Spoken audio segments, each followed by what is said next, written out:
महिलाओं में जागरूकता को लेकर हमेशा से सजग रहने वाली राजश्री मेडिकल कॉलेज में अपनी सेवाएं दे रही डॉक्टर शैला जमाल ने 4 कदम आगे बढ़ाते हुए महिलाओं में महामारी और जागरूकता में कमी को लेकर एक कार्यक्रम का आयोजन किया, जिसमें जहां एक तरफ महिलाओं को मासिक धर्म के दौरान किन किन हालातों से गुजरना पड़ता है उस पर चर्चा हुई, साथ ही कैसे महिलाओं के प्रति महामारी के दौरान बर्ताव होता है उस पर मंथन भी किया गया। कार्यक्रम में बड़ी संख्या में मेडिकल स्टूडेंटों ने शिरकत की। बहुत बहुत शुक्रिया संदीप, आप यहाँ पर आए और इस प्रोग्राम को कवर कर रहे हैं, क्योंकि हमारी आवाज़ आँख नाक कान तो आपको ही कम है। तो अब आपने जैसे पूछा society of menstrual disorders and hygiene management, ये हमने एक फॉर्मल शुरुआत 2018 में की। तब से अब तक हम लगभग 350 कैंप्स कर चुके हैं, कम से कम 1 लाख पैड्स बांट चुके हैं फ्री ऑफ कॉस्ट। और अगर मैं रीच की बात करूँ तो अगर मेरी गिनती मेरा साथ दे रही है तो कम से कम 20 लाख लड़कियों को, औरतों को हम इस बारे में एजुकेट कर चुके हैं। दूसरा, क्योंकि ये सोसाइटी डॉक्टर्स के द्वारा शुरू की गई थी, तो हम रिसर्च पे बहुत स्ट्रेस करते हैं कि हम जो भी बात करें उसका कोई साइंटिफिक बेसिस हो। आपको मालूम है, इस बारे में पहली बात तो कोई बात नहीं करता है, और जब बात करते हैं तो इससे मिथ्स और टैबूज बहुत ज़्यादा एसोसिएटेड होते हैं। तो हमारी कोशिश यही रहती है कि अगर हम उस मिथ को सच्चाई में बताएं तो वो बहुत साइंटिफिक होनी चाहिए, ना कि सिर्फ कुछ प्रेज्यूम्ड फैक्ट कि नहीं ये ऐसा इसलिए है, ऐसा होना चाहिए तो इसलिए ऐसा होता है। तो हम रिसर्च भी कर रहे हैं, हम अवेयरनेस भी कर रहे हैं। और आज तो ये जैसा आपने कहा कि German based organisation Wash United ने इसको स्टार्ट किया था 2013 में, और आज 10 साल हो चुके हैं। आज इस साल का थीम हमारा वी आर कमिटेड है। तो हमने अपनी जो जंग शुरू की है वो we are committed to prevent menstrual violence शुरू की है। आपने अभी न्यूज़ में देखा होगा कि एक भाई ने अपनी बहन का कत्ल किया क्योंकि वो पीरियड्स को समझ नहीं पाया और उसको कुछ और लगा। तो ये सब लैक ऑफ अवेयरनेस और एजुकेशन है, स्पेशली बॉयज़ के। हम आपस में बात करके चुप हो जाते हैं और वो चुप्पी फिर हम तोड़ नहीं पाते हैं। तो हम इस चुप्पी को आगे तोड़ रहे हैं, और इसके लिए हमने हर तबके से, हर एज ग्रुप से शुरुआत की है।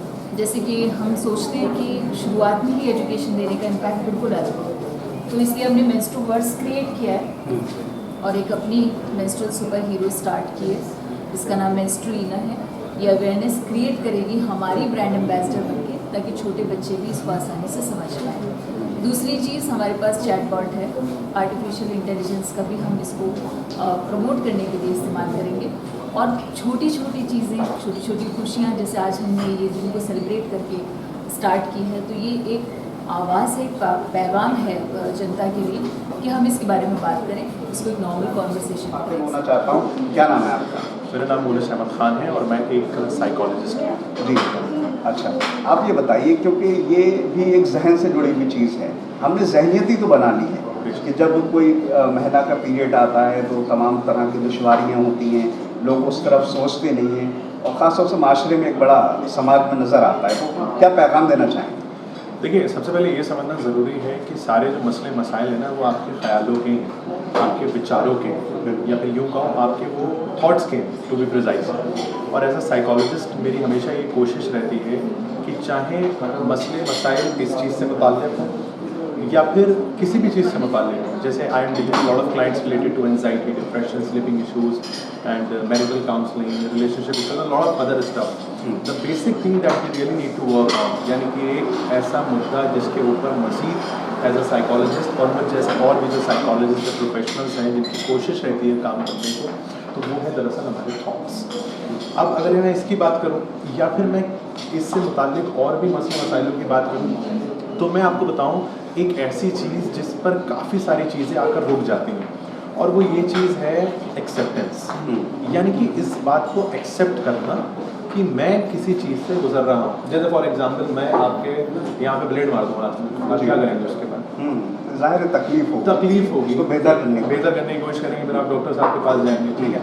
तो अगर जब ब्लेड मार रहे हैं, तकलीफ़ हो रही है, तो अगर मान लीजिए आपको एंजाइटी हो रही है या डिप्रेशन हो रहा है या आपको एंगर इश्यूज़ हैं या फिर फॉर एग्जांपल आपको नींद नहीं आ रही है, तो ये बिल्कुल वैसा ही है कि ब्लेड पड़ गया, लेकिन हम उसको नज़रअंदाज कर रहे हैं। और मैं ये आपको बता दूँ कि बहुत बड़े के बड़े मसले इस चीज़ से सॉल्व हो जाते हैं अगर हमारी एक्सेप्टेंस हो जाती है। अब आज इसकी बात करूँ जिस मुद्दे के ऊपर हम इकट्ठा हुए, तो आप ये समझते हैं कि इसका भी तो इसका ही ताल्लुक इस चीज़ के साथ है कि इंसान एक्सेप्ट ही नहीं कर रहा है।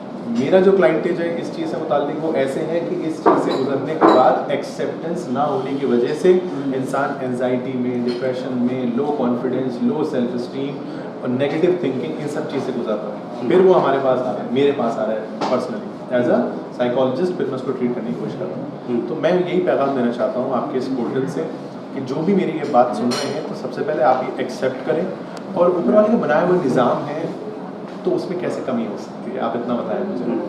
कि आयत है कुरान की, आपने शायद सुना हो कि फ़ाइना माली यूसरी यूसरन इन्ना माली यूसरी युसरा, या फिर फबी अय्या रब्बिकुमा तुकज़्ज़िबान, ऊपर वाली कौन कौन सी नेमतों को तुम ठुकराओगे, और दुश्वारी के साथ आसानी है। तो तुम्हें लग रहा है कि तुम्हारे साथ मसला है, लेकिन हो सकता है ऊपर वाली की उसमें क्या नेमत हो, ऊपर वाला उस आजमाइश की वजह से आपको कौन से मरहले में निकाल के बाहर खड़ा करते हैं आपको पता भी नहीं। तो बस मैं ये बोलना चाहूँगा, एक्सेप्टेंस बहुत ज़रूरी है इस चीज़ के मुतालिक, और एक्सेप्टेंस के लिए इल्म हासिल करना बहुत ज़रूरी है, एजुकेट होना बहुत ज़रूरी है, अवेयरनेस होना बहुत ज़रूरी है। तो मुझे ऐसा लगता है कि कोशिश को सराहेगा इंसान तो शम्मा जली जाएगी। अभी तो लिए अंगड़ाई आगे। फिटनेस ट्रेनर हूँ और एक न्यूट्रिशनिस्ट हूँ बाय प्रोफेशन। सो मैं वुमेन हेल्थ में बेसिकली डील करती हूँ कि fitness and wellbeing of women.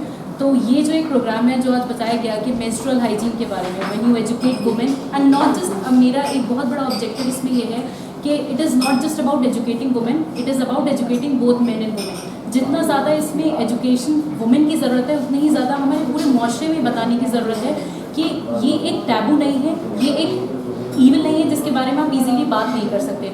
आपका इसमें दो बहुत इंपॉर्टेंट पैरामीटर्स हैं, जो है आपका एक्सेप्टेंस और अवेयरनेस। पहला सबसे बड़ा ऑब्जेक्टिव कि हम इसके बारे में अवेयरनेस क्रिएट करें, लोगों को बताएं कि ये एक साइन ऑफ फेमिनिटी है। दूसरा, इसके बारे में एक्सेप्टेंस क्रिएट करें ताकि समझ आए कि ये एक ऐसा प्रोसेस है जो कि इस पूरे वर्ल्ड को क्रिएट करता है। और इस ऑर्गेनाइजेशन के लिए स्पेशली मैं ये कहना चाहूँगी कि जैसे कि आपकी ये कोशिशें हैं, तो इस पर शेर अर्ज़ है कि मैं अकेला ही चला था जाने पे मंजिल, मगर लोग साथ आते गए और काफिला बनता गया। सो इट इज़ लाइक अभी ये कुछ 20 पीपल हैं, जैसे जैसे हम इस पर और अवेयरनेस और एक्सेप्टेंस क्रिएट करेंगे तो उससे फिर एक पूरा एक माशरा क्रिएट होगा जहाँ पे एक ये अच्छा कॉज निकल कर आएगा कि लोगों को समझ आएगा कि ये दिस इज़ समथिंग जिसके बारे में हम इजीली बात कर सकते हैं। जो हमने जो इवेंट किया जहाँ पे हमने अवेयरनेस की है मेंस्ट्रुअल हाइजीन पे, जो स्टिग्मा और डिस्क्रिमिनेशन, जो भेदभाव होता है लड़कियों के प्रति कि वो एक्सेस नहीं कर पाते सैनिटरी पैड्स को, जानकारी को नहीं जान पाते कि मेंस्ट्रुएशन क्या होता है, जब उस टाइम पे क्या किन किन चीज़ों का ध्यान देना चाहिए, और जो स्टिग्मा और भेदभाव होता है उसके खिलाफ जो आवाज़ उठानी चाहिए, वो एक प्रोसेस है जो अवेयरनेस से ही आ सकता है। और वो अवेयरनेस की प्रक्रिया काफ़ी सालों से शुरुआत हुई है, सिर्फ हमारी संस्था नहीं और भी संस्थाएं उस पर काम कर रही हैं, बट ये एक कलेक्टिव एफर्ट है, ये एक कंटिन्यूस प्रोसेस है। तो हम निरंतर एफर्ट करते रहेंगे, अवेयरनेस करते रहेंगे, तो जो चीज़ों की एक्सेसिबिलिटी है वो भी उस बेटर होगी। और एक टाइम ऐसा आएगा कि हर एक स्कूल में, हर एक गाँव में लड़कियों और महिलाओं के पास इसकी एक्सेसिबिलिटी होगी, और जो पुरुष हैं इसके बारे में बात करने में ओपन होंगे। ठीक है, क्योंकि आज भी आप देख लो कि बहुत से पुरुष आए हुए हैं जो इसमें पार्टिसिपेट कर रहे हैं, तो ये भी एक बदलाव का प्रोसेस है।